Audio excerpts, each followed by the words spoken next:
Hi everybody, welcome to Frequency Bone Summer Music Connection 10, Video 4.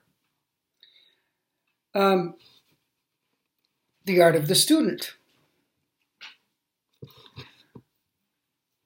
As you can see, I'm really in a process with you about it. I have a lot of things I've thought about for years with it, but I thought I'd go through certain thought patterns, contemplations, experiences to get you in on the process of something. It seems these days everyone's interested in a product. And let's face it, whether we're students, beginning or intermediate or advanced, or then starting at a college level of being, however the levels are defined there, from freshman to, graduate student. We all know that a freshman could be as advanced as a graduate student. So that system really isn't very good, even though there might be some generalisms that could fit within that freshman, sophomore, junior, senior, graduate student level, possibly. But there's always exceptions. But the main point I was trying to make was being in the process instead of just giving people, here's a finished product. Then you don't think. People just want the whole thing. Here it is, thank you very much. Tell me how to do it. Done, complete. That's not the way life works. And that's not the way someone really active in the arts, from a deep interest inside themselves, sometimes that deep interest reaches the point of passion, reaches the point of such a potent need and desire that you can't classify it as, is this person accomplished or not accomplished? You have to look at it from what is motivating them first. And so we've had a lot of talks about it. In the process of it, because art is a process. Professionalism turns things into a product. Even though there is a science to everything, we talked about this, the relationship between art and science. And we'll get into that deeper, I'm sure, as the videos go on. But if something can be done over and over again, you start to see, oh, wait a minute, there's a methodology here. Is there a science to it? I'll let you think about that. But today, I was caught. Someone sent me emails thanking me for a lesson they had with me. And I remember the lesson, I gave them some high-range exercises and some other things. And I, like I do with many people, they take out the Chef Board Oni. That's what trombonists do. Well, when in doubt, go into the cupboard. Go into your music like a cupboard and, well, I have a Board Oni. I have some cans of Chef Boyardee. And you heat them up and they all sound the same. They all taste the same. But meanwhile, he pulled one out, played it very, very well. Very well. A gentleman named Lucas. Did very well. He's going to be a senior in high school. And he did very, very well. And he said to me, in this email, he said, I'm really enjoying playing the Rochus. We called them Rochus, kind of the old-fashioned, maybe incorrect way. We still did it. And he said, I'm enjoying playing them in different ways because that's something I have people do is, how many different ways can you play a Board Oni? Let's start with 3. You can play it technically different, you can play it emotionally different, you can come from it from a different level of purpose different. It's infinite, literally infinite. And so he's enjoying doing that. He said it feels good to sometimes play out of the box. And I want to talk about that for a second. in relationship to the art of the student. Some people would say, as a teacher, well, here's what the student needs at this age, and at this stage, rather. Funny, the word age is in the word stage. So this is what someone needs now. And then when they're more advanced, they can have that. A little more advanced, they can have that. A little more advanced, they can have that. And I would say yes to that. Absolutely. But I still feel if you're teaching art instead of just, let's just focus on learning the trombone, for example. You put art into it right away. You put meaning into it right away. Why not? Don't think that someone 9 years old, 10 years old can't get some basic feelings happening. You'd be surprised. They're probably not as closed as someone who's 18, who now they're ready for music. I can't buy that.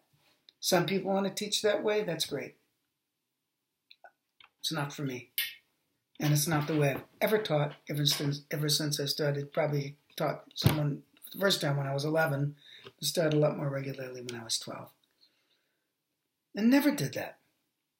When we worked on articulations, we thought of a different feeling with it.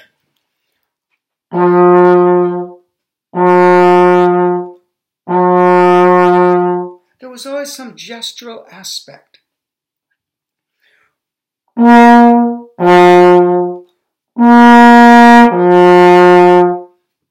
You think, well, someone should first know how to play long and then separate.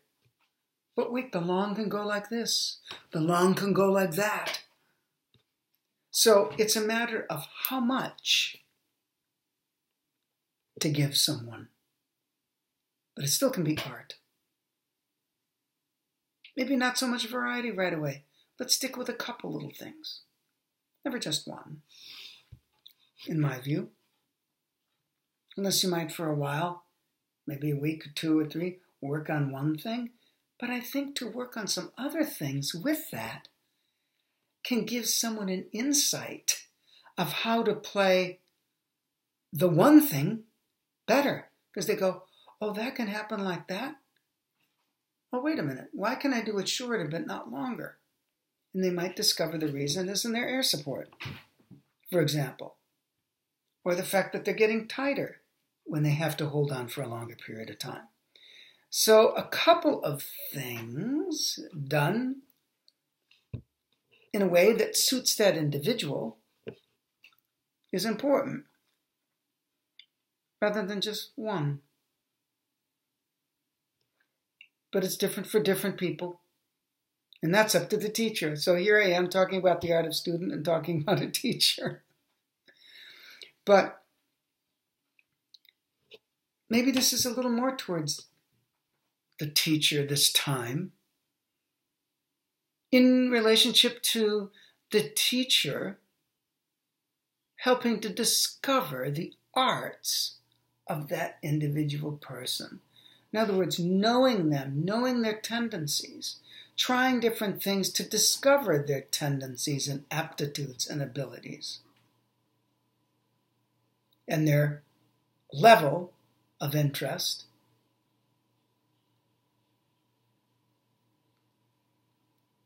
So when we try different things, we can see what comes out of the person in all sorts of ways. So I think it's important that the teacher help the student discover their arts. I think certain students can discover a lot of arts on their own, depending on how a person's prone. But I think a great teacher doesn't just pass on their art.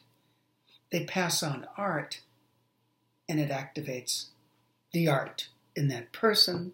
And with the skill of the teacher's experience, know-how, ways and means, detection skills, perceptions, insights, can help put things together in such a way that's ahead of what the student could do on their own. So it gives them a head start.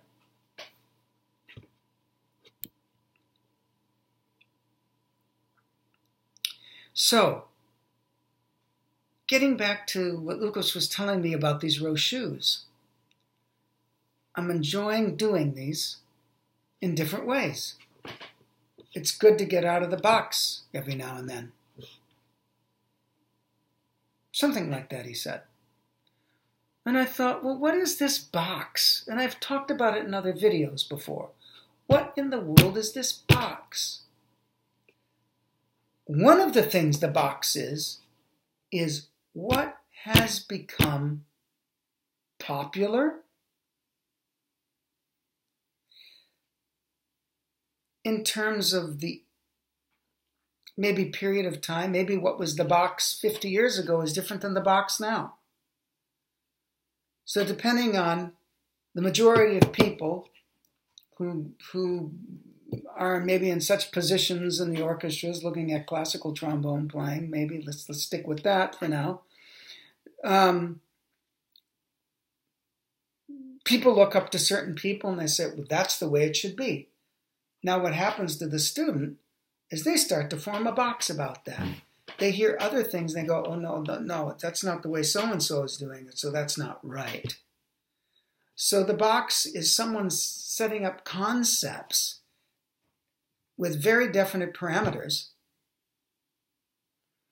that may or may not be the ones of the person they're trying to emulate. I think people do that to Bach all the time, the composer. They theorize this, and yes, it sounds like it has a beautiful system going on. And I think Bach was very conscious of it. But what motivated his music making wasn't that. Yes, he'd have fun and he'd do all sorts of things to get his mind working, but something else was moving him, something very deep. So, is it too early to bring up art to someone who's 9 or 10? No, is my answer. No. It's not going to be confusing. In fact, it might draw them in more. Instead of saying, now for the first 6 years, you will learn how to play a very even, steady, long tone. After that, we will start to get into legato. After that, we will go down 1/2 step. Now, that's obviously extremely exaggerated. But there's an element of that. I was playing with that. I was making a caricature of it. But there's an element of that mindset, I think, that says if we can get that, then we gradually go to the next thing and gradually go to the next thing. And every time there's this bearing down, make sure it stays and we don't lose anything from not organic. And even though a tree goes through its cycles of growth, or a human being, and there's definite stages, those stages have the potency and the potentialities of the other things in them already.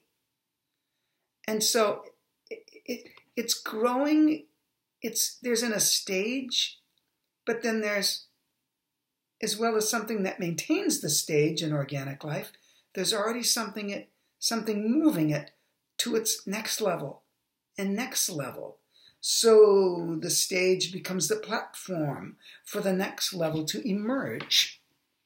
And this is the way with bringing art as an integrated part of technique right away. As my wife beautifully says, Dr. Carol Vera, technique is a living thing. Music is a living thing. Music and technique, they're really not separate. We can separate them out. Sure you can. But ideally, no. And if it needs to be done, I think it needs to be done with an attitude that this is art we're working on. It can still be simple. Boom, boom, boom. Go back to simplicity. It can still be a living, breathing, organic thing. So, one of the questions in this interesting, maybe odd video is it too early to bring up certain things in someone's development? Possibly. Possibly. I'm not going to say when someone comes in, the very first thing, let's start working on lip trills now. There's a practical aspect. If someone were to come to me and never played a note before, I wouldn't play one for them. I'd say, pick it up. All right, see this? What happens to you if you blow something through that mouthpiece? Might do what I did and start singing through it instead. Let them have the joy of discovery. And then you might pick it up and go, and they might go, oh. And then things can build. So talking about art too soon is just a matter of dosage and how much, and keeping it at the level of the student you're working with. So they don't have to get this tight feeling of some box already and think that there's only one or two players to emulate. That's a pet peeve of mine. There's many great players out there one can listen to, just not a couple. Come on. Come on. Come on. I'm talking to teachers right now.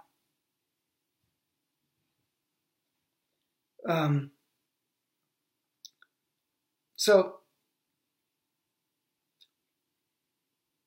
teachers, can you draw the potentiality of the art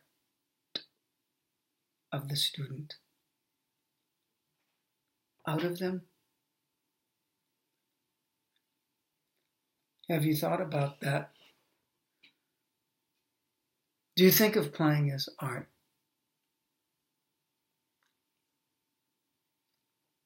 And what is your box concept about art?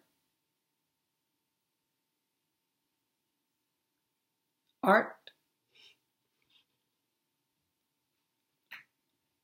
is as elevated as the artist is.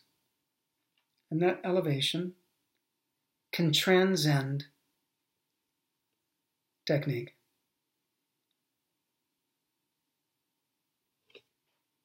You don't have to be a great poet.